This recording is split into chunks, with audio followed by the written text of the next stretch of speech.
Okay, okay. Let's make sure we're good this time.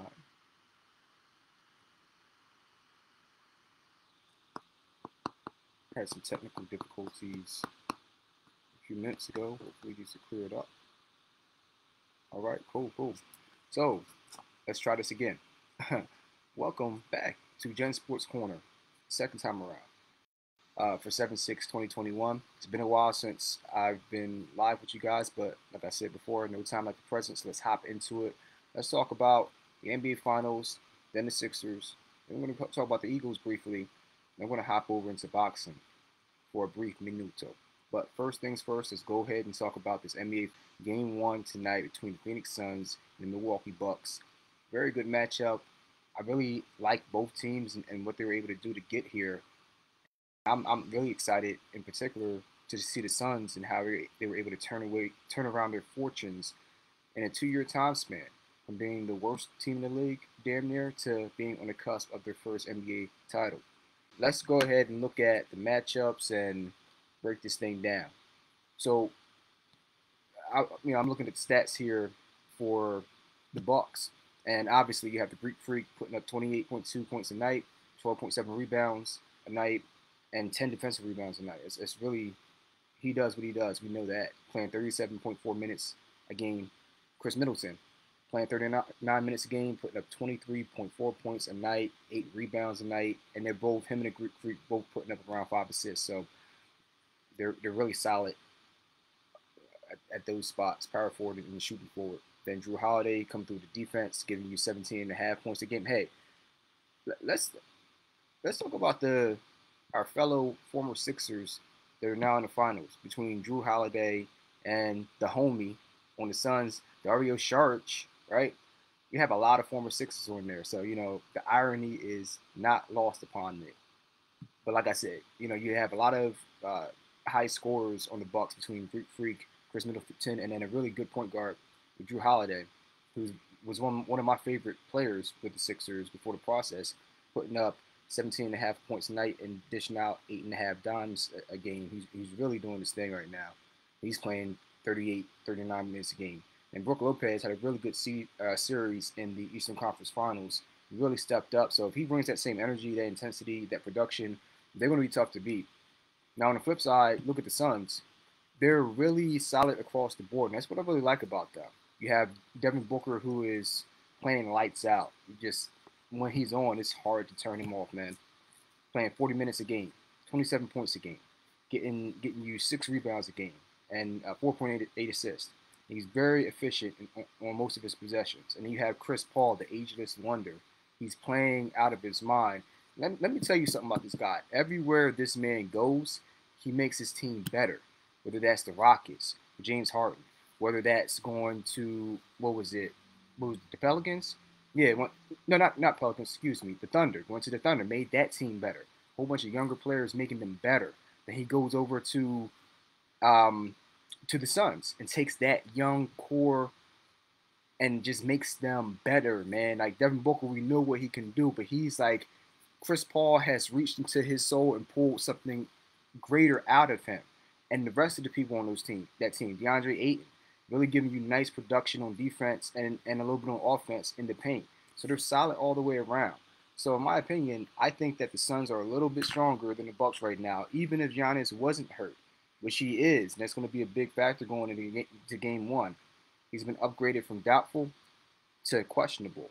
But if that knee's not right for game one, they're going to have a lot of problems stopping this Suns team. And Chris Paul, noted, Chris Paul is a man on a mission.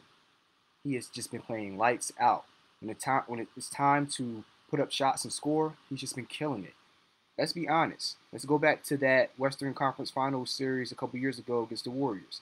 If Chris Paul didn't get hurt in that series, there's no way on God's green earth that the Rockets don't proceed on to the NBA Finals. It's because Chris Paul got hurt in Game 6 that they crumbled and fell apart. He was single-handedly beating the Golden State Warriors between him and James Harden, and he's doing it right now. He's already a Hall of Famer in my book, but he is cementing his legacy by taking this team to the lengths that he's taken them this year, and I think he's actually going to win it. all. I think he's going to win it all this year. I think they're that strong, man. When Devin Booker's on, really hard to guard. When Chris Paul is shooting like he did, especially in the last series, he's like, oh, you forgot I can shoot? You forgot I'm a scorer? Okay, watch me drop about 38, 40. Boom, no problem, bro.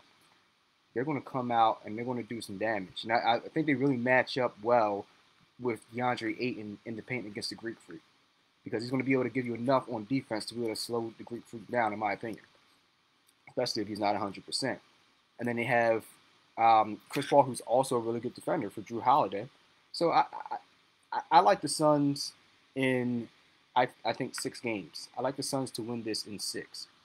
I don't know how it's going to play out in what particular order, but I got the Suns in 6. I think they're really strong and they're stacked across the board. Let me know what you guys think in the comments. Let me know who you're picking and why you're picking them. But I think the Suns are going to win. I'm rooting for them. They're an underdog. They've come up. They're playing their asses off. And hey, like I said, they got the homie Dario Saric out there. So hey, it'd be cool to see him win a title, even though he'd be the first Sixer from the process to win the title. Like I said, the irony has not been lost on me. That's my thoughts on the finals. And then let's talk about the Sixers really quick, because after the debacle that happened in Game 7, they have a lot of questions to answer, and Ben Simmons in particular has a lot of questions to answer. The internet has been on fire. The memes have been just rolling in steadily. I'm gonna tell you this much, man. There are a few things that are certain in life besides death and taxes, but another thing that's certain is that the internet will remain undefeated. And still, you cannot defeat the trolls on the internet when it comes to making memes. Look, I know he just bought a new mansion out in California, and he's going to need to go out there and hide out for a little bit, because Philly is just not having it right now. And he's got one foot out the door in terms of him getting traded. His trade value has definitely decreased after that playoff series against the Hawks. Seeing him dish the ball off when he had a wide open dunk, that is almost like everybody's going to have a snapshot of that in their head.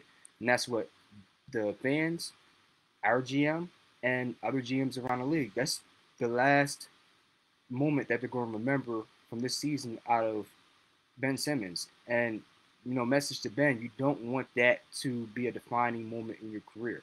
You really don't. You still have hella talent. You have to heed the advice of the people who are talking to you. The late, great Kobe Bryant told you to develop your shot. Magic Johnson, your size, your height, your athletic ability, told you to develop your shot. You have to take their advice. You don't want to retire having the regrets of, I was good, but I could have been so much more. You don't want that. And we're going again.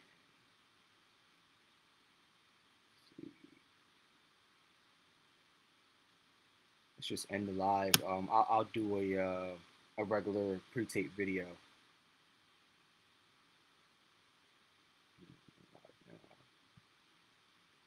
See.